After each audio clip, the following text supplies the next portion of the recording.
My name is Autumn Reisz, and I'm here with Mark Miller, and we are asking the wonderful Trish a few questions today about Celery Soup and Creative Sanford. If you just want to take a second and just introduce yourself, and then we'll get started on the questions. Okay, I'm Trish Thompson, and I am former president of Creative Sanford for 4 years. Now I'm vice president and theater manager. When we do our interviews, we tell where we are and what the atmosphere is. So I will say we're in my office, and the atmosphere is quiet, and we only have an air conditioner going that could possibly interrupt. Right. So I'm ready. When you are, start asking. Well, good. Okay. What is Celery Soup? Okay, Celery Soup is Florida's folklife play. It's a story that is comprised, that is comprised of story gathering that we have done, which is a lost art, and we get them from the citizens of Seminole County and hire a playwright. They put the stories together, and that becomes Celery Soup, Florida's folklife play. And we've done 3 performances, with the first one being Touch and Go, the second one being Made Not Bought, and the third one being Remade Not Bought. And they went over so well. We're real happy with it, and we're already in working with the playwright to get another one on the road for next year. So Creative Sanford is the umbrella organization. We are the producers of Celery Soup, Florida's folklife play. Oh, very nice. What is the mission of Celery Soup? The mission of Creative Sanford. Now, you've got to know that we are the 501c3. Creative Sanford is. The actual production is Celery Soup. That's the branding, is Celery Soup. It's always Celery Soup. Every year the name of the play will change, but when they say, "What's happening with Celery Soup, Florida's folklife play?" Then you tell them whatever the new thing is that's happening. I'd have to read you our mission. Oh, all right. That's fine. No, that was excellent. Yeah. Actually, so, how did the idea for Celery Soup develop? Okay, the idea for Celery Soup was through our person, the people that we knew in Colquitt, Georgia. And so Jeanine Taylor, our founder, went up there, met the people, saw the show, and decided to bring it to Sanford when she moved her business here. And it was to help the economy, and that was the first thought, was that it was going to be an economic driver, bring people to Sanford, and of course help her business and other businesses in town. And she got the mayor and other people interested, and they went up, saw the show, said yes, this would be great for Sanford, and that's how it came to be in Sanford. Then we spent 3 hard years with interviewing people and getting the community to understand what we do. We hired Swamp Gravy to come to Sanford and teach us how to do the interviews. They gave us the booklet that we use, and just on a side note, Freddie, who was our intern this spring, he rewrote it and updated it and got it where it would fit in more with the Rich's Mosaic interface that we're going to be using with UCF. All right. How did you change the Swamp Gravy model to fit the needs of Sanford? That's really interesting, because was that your question? No, that's. But Mark really liked it. Yes. Okay. Now, when you're interviewing, you might not want the subject to know that you. So you're going to learn along with me. What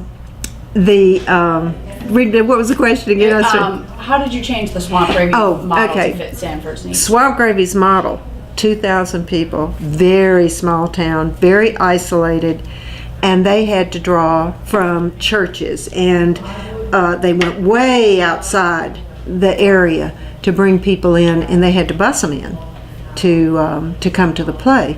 And everyone in the community was involved in it, because 2,000 people, and you're putting on a production with 100 people. That's almost everybody in the town at one point or another has been in the play. So for us, we're in Central Florida. We compete with Disney, the I-4 corridor. We wanted to reach out to the villages. That's very difficult to reach out to the villages because they already have so much entertainment and what have you that's right there at their fingertips. And they don't come to Orlando very much. We found that out through the United Arts president at that time, Margot Knight, that it was very tough to get the villages. And so we've made some inroads into that, and we do have one person who brings people in from there, but it's, you know, that is harder. For us, we're more sophisticated. The area there was you could do just about anything for any, you know, nothing, because there were no regulations and no, you know, the city didn't make them do this and that. So when we started, we had a lot of legal and financial and city rules and regulations that we had to comply with. And I would suggest to anybody who is going to do something like this, do not cut corners on your legal and your those kind of responsibilities, and getting your work up with your city so that you're not going to get, quote, a free ride, but you'll have a good working relationship with the city if you comply with what they want done. So how has Creative Sanford and Celery Soup, how has it evolved from when you first started the program? Oh my goodness, it has really evolved. When we first started, we wanted to put on a show, okay, one production a year. And we were gonna, someone was gonna give us a building. We'd gotten a whole big song and dance of, where you were gonna put it on. Well, we couldn't find any place that would allow us to put it on. And the one theater that was in town was number one, 500 seats, 450 to 500 seats. And it had the fourth wall, which of course we didn't know anything about, but the fourth wall is an invisible wall between the audience and the cast. And so the community theater, one of the things that they require is that it is community involved, and so it's theater in the 3/4 is what we have. We ended up renting a space. So number one, we have rent now, and it's not a free space. And so when we rented it, we had to sign a lease. And when we signed the lease, that changed. I mean, it was like the before and the after, before lease and after lease, because then we became a theater, and the theater has to support itself. So you can't have one play in the fall and the spring, maybe 2 plays, and maintain a theater. You've got your rental, you've got all your utilities you've got to pay. So we had to have other shows. So we first started with a group that wanted to have a home, and they were called the Princess Players. And so they put on 5 performances during the year, and we produced them. And so we did make money through that, and we're able to pay the rent. But so now, after 3 years, since 2010, we made another big leap in that we realized that the theater was as important as Celery Soup. If we don't have the theater, we're in the same boat as everybody else with searching for a place to put your thing on, and it's going to cost you a tremendous amount of money to be that little person who's begging for a place to have a show. And after being in the theater, we didn't want to go back to being in a gymnasium or someplace like that. So we co-op the theater. And we have 3 organizations that co-op with us, and they own the theater for those periods of time. So that helps pay the rent. Whew, there's something here. So that pays, that gets our rent paid. So then as time goes on, in the next year or 2, we will be able to do some of the other things in our mission that we are not able to do now in the quantity that we'd like to do, and that's help other organizations that don't have money, that give them a place to showcase their art. We've done art openings, we've done concerts, we've done with the Humanities Council. We did Dreamers and Schemers, and they've asked us to come back in 2014 and do it again. Standing room only. We did the Holocaust with the Holocaust and Interfaith Council. So we're making all these organizations that are becoming partners with us, that they're doing it this year, maybe next year, and we'll find places for them to rent the theater to them for minimal amount of money, cover the expenses, and they're able to put something on, and we're able to provide the community with different kind of art, all different types of art. So we're doing Celery Soup now. They'll be doing Sleeping Beauty and Reisz, and the co-op people are doing these things. One of them is a school, so they do things through the summer. And then in August, I believe it is, when we're going to do Spam-A-Lot. So it'll be our first time to produce a Broadway show. And it's a Tony Award winning, and that's what we want to do. So we'd like to do Spam-A-Lot one year, and whatever the next one. As soon as the rights open up, we want to do the most recent, like I believe next year Wicked from Broadway will be open. So this is a goal that we want to bring quality entertainment that people who can't afford to go to New York or Washington or wherever, they can see really quality work right here in Seminole County. They don't have to go to Orlando, they don't have to go to the arena, and all that kind of thing. Excellent. So how do you collect the stories for the plays? Okay, we advertised. We had the Swamp Gravy Institute come down, and we had a whole group of people come in, learn how to do the interviews, and then they asked their friends, can I interview you? So it started out friends of the people who learned to interview, and moved out from there. We went to Serenity Towers, which at that time was called Brom Towers, and we did practice interviews with the older ladies and gentlemen, and it was kind of a learning experience for everyone. And then we also then put ads in the paper.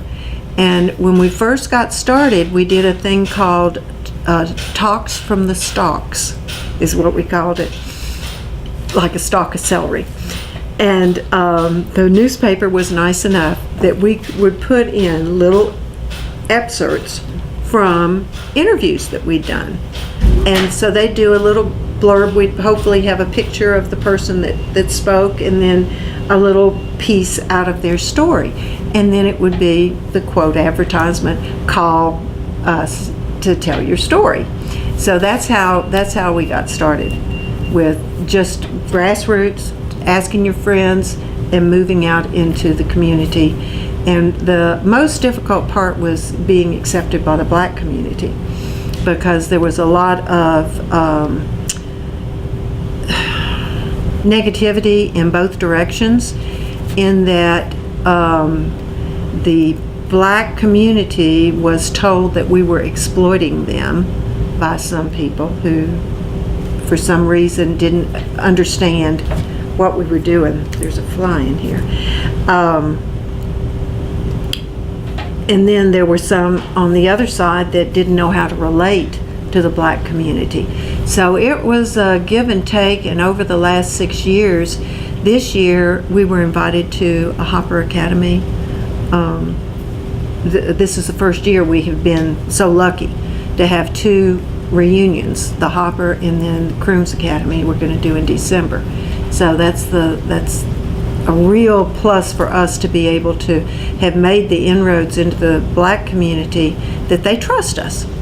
And if you know anything about Sanford, we've just gone through an awful trial that brought up a lot of really bad memories from a lot of people, Black and white. And it's just a miracle that we're such a good community, that we overcame the outside pressures and didn't succumb to anything that they wanted to. They wanted us to have a riot or something. I don't know what the media wanted, but they didn't get it, because we're not that kind of a town. We're a good town. We're working together, and I think that we have helped over the last 6 years to help the community realize that all that outside stuff, it made them appreciate that we really are a closely knit community, much closer than was realized. And yet there's still a lot of energy and a lot of negativity that is like post-traumatic stress disorder. You know, you think of the worst thing that ever happened to you in your life. It flashes to you immediately, and you know exactly what was the worst thing in your mind that ever happened to you. And that may be this trial just triggered that throwback to that worst feeling of inadequacy and negativity that they ever had. So, you know, we have to appreciate that and realize it. And I've talked to people who have said, oh, why don't they just get over it? And I said, what's the worst thing that ever happened to you? Oh, well, I lost my child, or, you know, I mean, that's horrific. I said, well, get over it. Ooh, did they get mad at me? But I said, you know, you've got to understand. And it was somebody who wanted to interview, but they didn't have the empathy or the sympathy or the feelings that were needed to be an interviewer in this organization. So when you're doing this, I'd say to anybody, be sure that the people who are interviewers have an open mind and or can keep their feelings under the radar, under the cover. Well, that brings up a question of when you're asking the stories, what sort of themes do you ask for themes, or how do you go about picking a story? We started with a theme that was perseverance. And this was in 2010, and so our first story was about how Sanford and the community had overcome all sorts of natural disasters. We had floods, and we had fires, and we had the weather froze, and the weather was very cold, and the fruit and vegetables and the trees froze. You know, so, and it changed the whole economy of things. The Navy left Sanford. Big problem. And Sanford's overcome and actually gotten better from all the different changes that have happened.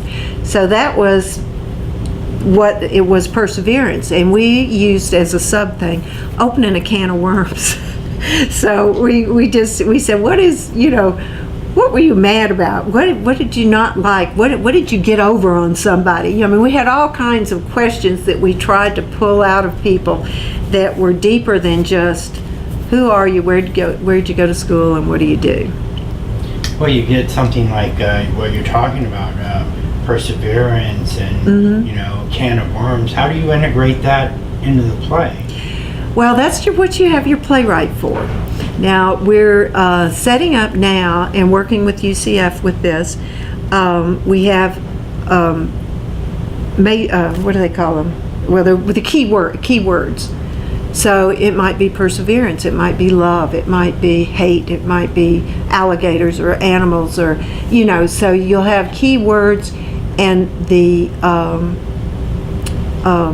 writers can key in that word, and then up comes the transcription from the play of that might fit that story, might fit that theme. So next year is going to be a comedy, and so we're going to have a theme that's going to be, we don't know yet, that hadn't been decided, but that's how you do it, is you decide on your theme, then you go to your playwright and say, I want you to write about this theme, and here are your keywords, and you can go to all these different. So maybe when we do an interview usually lasts an hour and a half. In that hour and a half, you might get 10 good stories or 10 stories. It depends on how fast they talk, or what you can pull out of them. Some of them in an hour you won't get one that's worth anything. But it might be able to be used in background somewhere. And some of them you could use every single story in, that they tell, that they're all just, oh my gosh, this is great. And we have several of those families that have done that, and one is Uncle Dieter and one is Mr. Baggs. Both of them have just fabulous stories that they tell. And we've used them in all of our productions. We've used stories from them, and we go back, like you said, we go back to them to harvest more stories from them and ask different questions. And, some of them are just so funny, that you forget that you've got to get into some of these power depth things too. Have you encountered any challenges working with a playwright that may or may not be from the Sanford area? Is there any challenge to that? Yes, we have had that challenge. The professional group that we used, they came and taught us a lot, and they were not from our area. So they had to do a lot of historical research at the libraries and the Historic Society. So they got a lot of input there that was very good for them. But also they would say things that we would say, stop, we can't use that. It's not correct. It's, or it's still too politically explosive that we don't want to bring that to our town at this point. Later we'll delve into that, but right now we can't do that. And one of them was about, and it's about the country club, and the playwright wanted to put that in there, and I said, we cannot put this in there. They are going to court. This is a lawsuit. It has not been we can't put something that's an ongoing thing that maybe somebody would be a juror on that trial who saw our view of this. No, we can't do that. So it's a perfect example of having to help, keep things in the right frame that we want to. Have you always used a playwright to produce your plays and a professional director, or have you guys done any of that on your own? We're in the process now of doing that, and we've hired people who have had professional experience, but we only used the professionals the first time because that was like $125,000, and so we'd had to raise money for a long time to get that together, and then that was the year that we signed the contract with the theater. So all of this and financial part of it all mixes together, and you realize once you start this, you're a theater.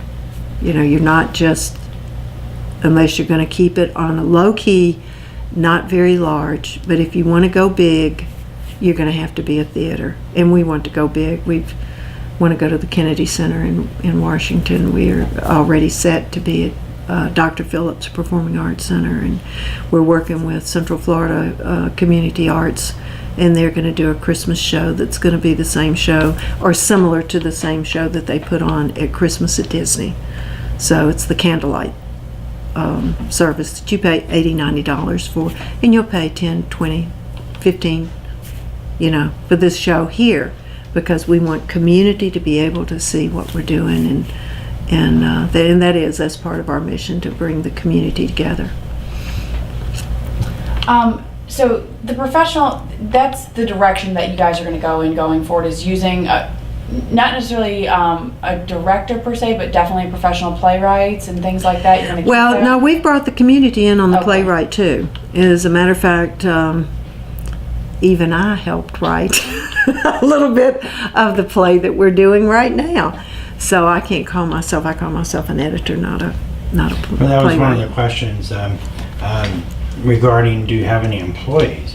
No, we're not yet. You were talking about having some professionals. So, you just hire people as you need them? Yes, and the way that works is that they would get a stipend. You would be, for a director, you might pay $750, $1,000, something like that. It's not big money, and they have to work for 6 or 8 weeks before the show to get it ready. I mean, that's a lot of work for, that kind of money. But a lot of community theater only pays the music director. Everybody else is volunteer. And we have thousands and thousands of hours of volunteer hours because we have no paid staff. We do have some paid artists, but not any paid staff. And none of the actors are paid. So you draw your expertise from the community also. Right, and that is a lucky thing that we have so much theater and entertainment in Central Florida, and people who want to do theater. And they're tied into day-to-day jobs that, stifle their creative, and they do it for free. They do it for the love of theater, which I didn't understand. I'm a business person. I came out of, owning my own business for many, many years, and my husband's a CPA and ran an insurance company, and oh my gosh, everything's the bottom line, kiddo. So that's kind of where I fit in, and it's a little difficult for me to learn and having to learn, and most of the other people on the board are business people. And it's something to learn how to do this. Well, you brought up the board. What role does the board play? The board makes the decisions on where the money goes and where the fundraisers, and we do all the grunt work that has to be done. We do the marketing, we do the advertising, we do the Celery Ball, which is our main fundraiser. We reach out to all the community to get the word out and speak to groups and make connections wherever we can with the politicians, and you just have to reach out to every single facet, and it's a miracle. It's wonderful. It is wonderful, and I love working with this class. That's a very diverse class with older, younger men, women. It's great. I'm going to learn so much from you all. How is Creative Sanford and Celery Soup, how have you been successful in achieving your goals? Well, we've put on 3 shows. Yes, we've brought in community who have done playwriting, who have done music, who have done directing, that are from the community, that were paid a small stipend. And this is the goal, is to bring the community together. We've brought people together who would never have met. One lady who's a very prominent poet, and she was in our show, and she helped write a little bit of it. And she was afraid of one of the people in the show. It was a young black guy, and she was an older black lady, but she wasn't raised in any of the. So she had a whole generational plus economic. There wasn't a reason to be afraid of this young person, but she was fearful, and so she really learned, and the young person learned too, how to be more respectful. And so that's a goal. Is I think people call it bullying and all of that, but it's really it's learning how to love each other and work with each other and blend into a international, family. You mentioned earlier there was a couple of things that you hadn't achieved. You want to do more outreach with other community groups and things like that. Is there anything else that Creative Sanford would like to do but you haven't been able to achieve yet? Yes, we'd like to have a performing arts center, and we have talked to Congresswoman Micah about that. Preliminary stages of maybe having an arts council. Not an arts council. We have the Seminole Cultural Arts Council, but to work with them, with Creative Sanford, to have our theater in a building, to have galleries in the theater, and have gift shops, and have study areas and training areas and studios. I mean, we've got a big group of ideas, and that would involve all the arts. And that's one of the things that is real difficult to get off the ground on no money. So that's where you're going to look for federal grants, and that's where you need your politicians to help you. And Seminole Cultural Arts Council and ourselves are working together to work with Congressman Micah and see if we can get one in Seminole County. There's a lot of money in Seminole County. It's all going south, So we want to bring some of it back to Seminole County and let them realize that not only are we a bedroom place, we're also a great place to just enjoy life and make your whole area more livable.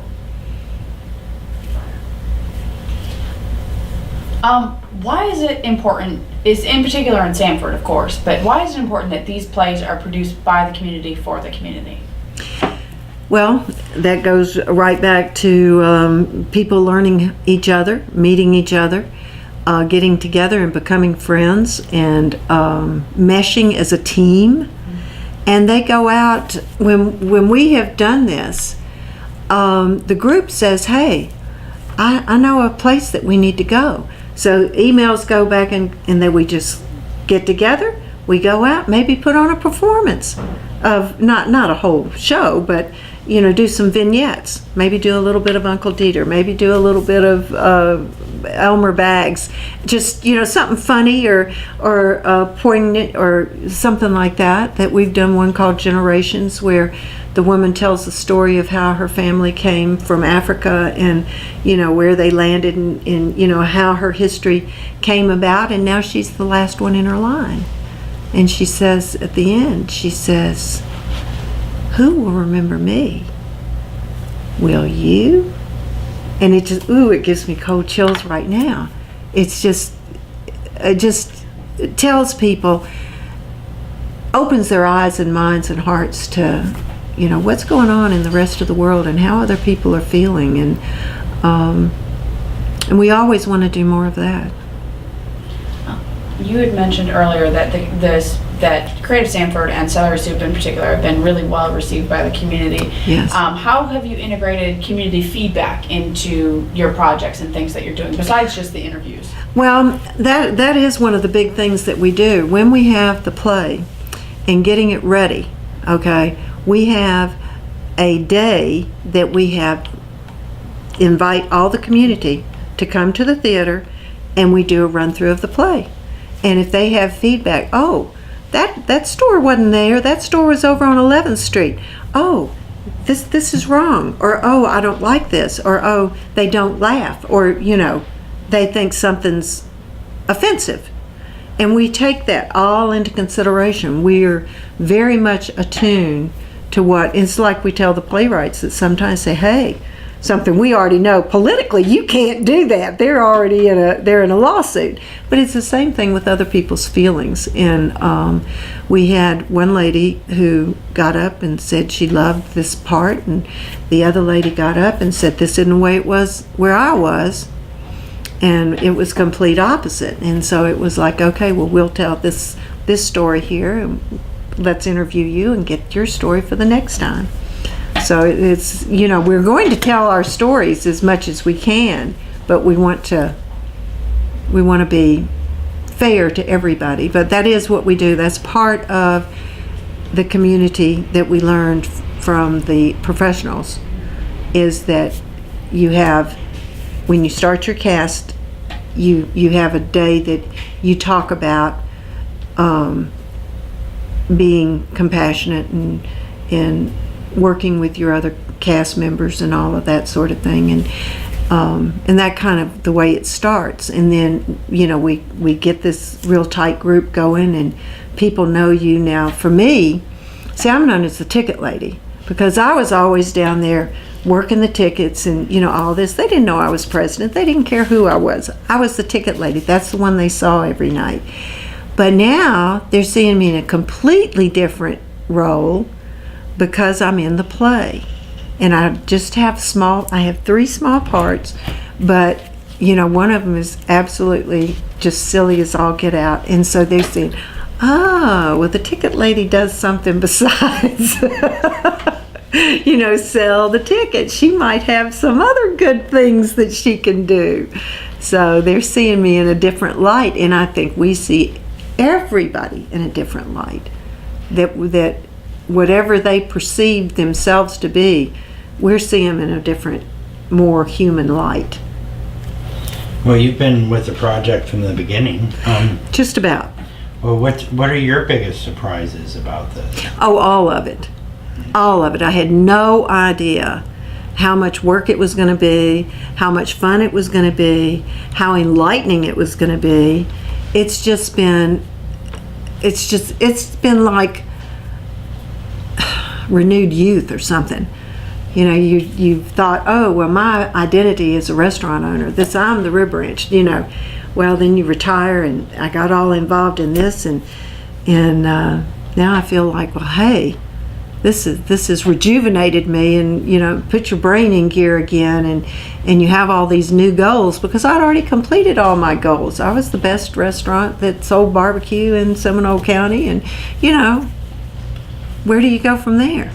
So this was a new goal, and it's set new things. So age never matters. Grandma Moses became famous in her 80s, so maybe I'll become famous in my 70s. What are some of the challenges in creating and maintaining a project like Celery Soup? Financial. There you go. That's the bottom line. That's the big problem, is getting the money. Yeah.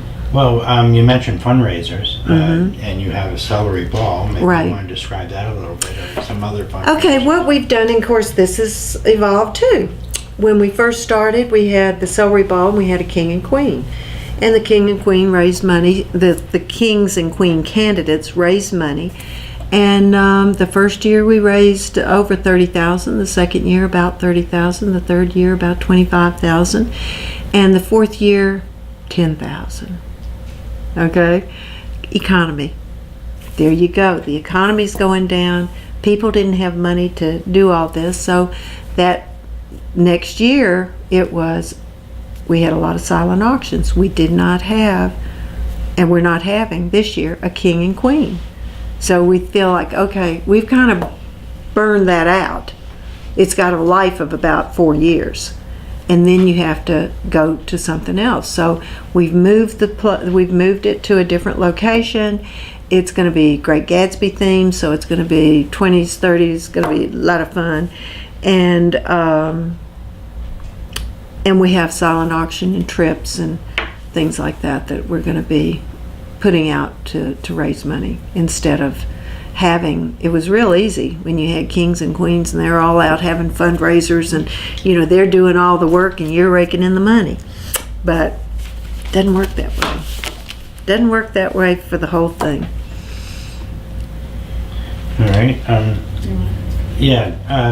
What are some of your production costs, and in that price of your tickets and so on? Okay, we price our tickets at $20 and $18 at first, and then we moved it down to $15 and $12.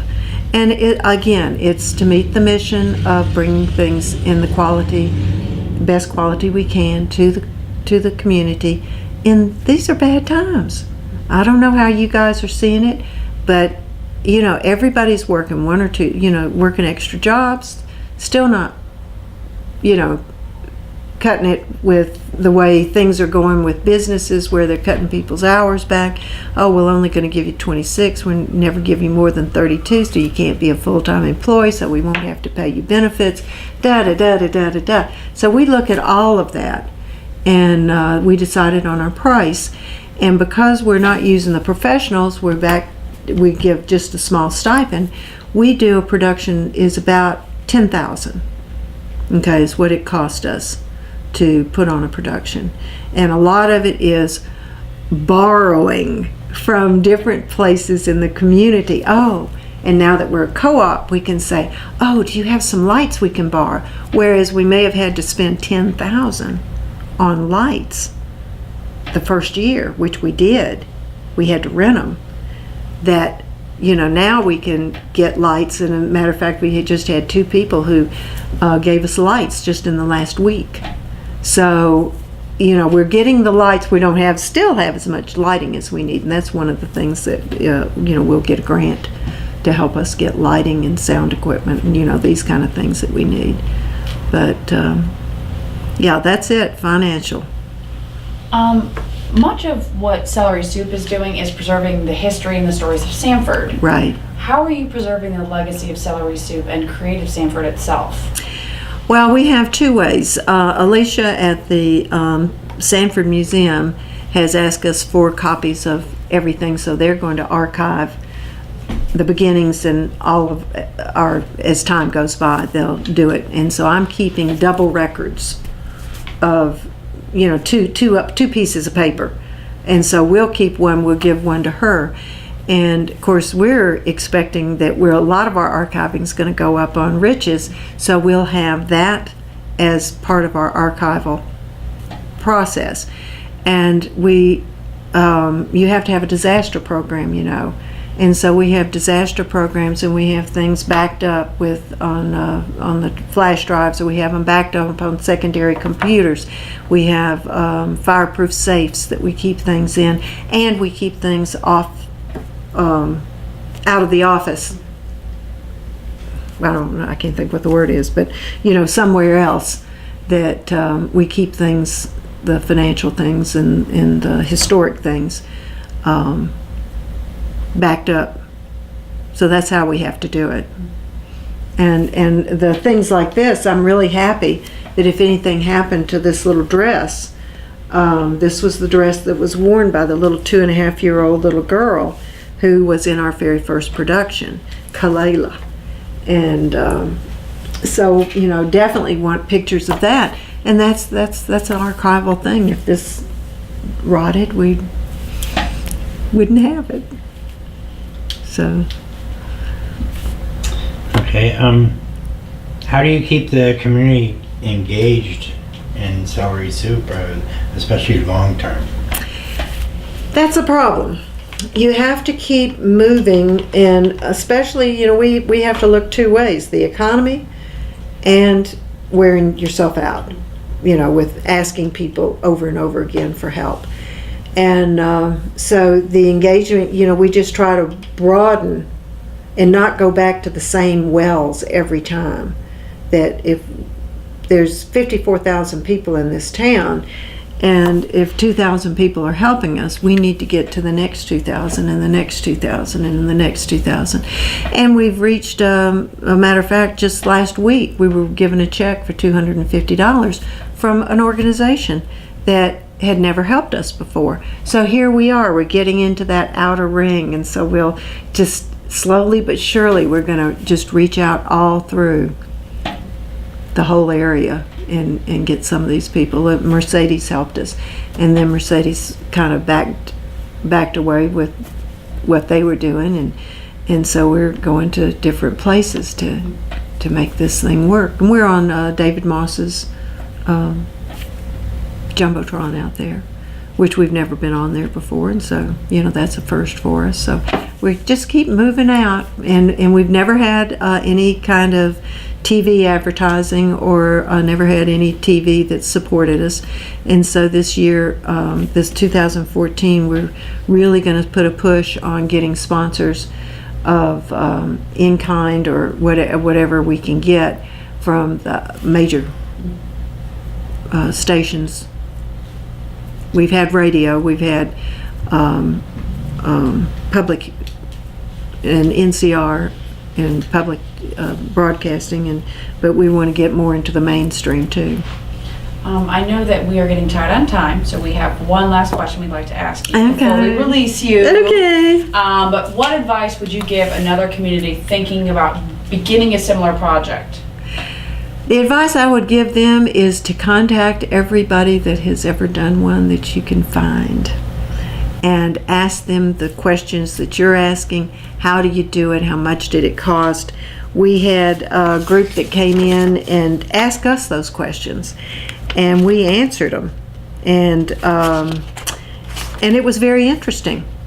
They came down and visited us, and it was a very interesting time. But whatever the people tell you it's going to cost, figure it's going to cost at least 50% or a third to 50% more. Okay? It's much more expensive than you think it's going to be.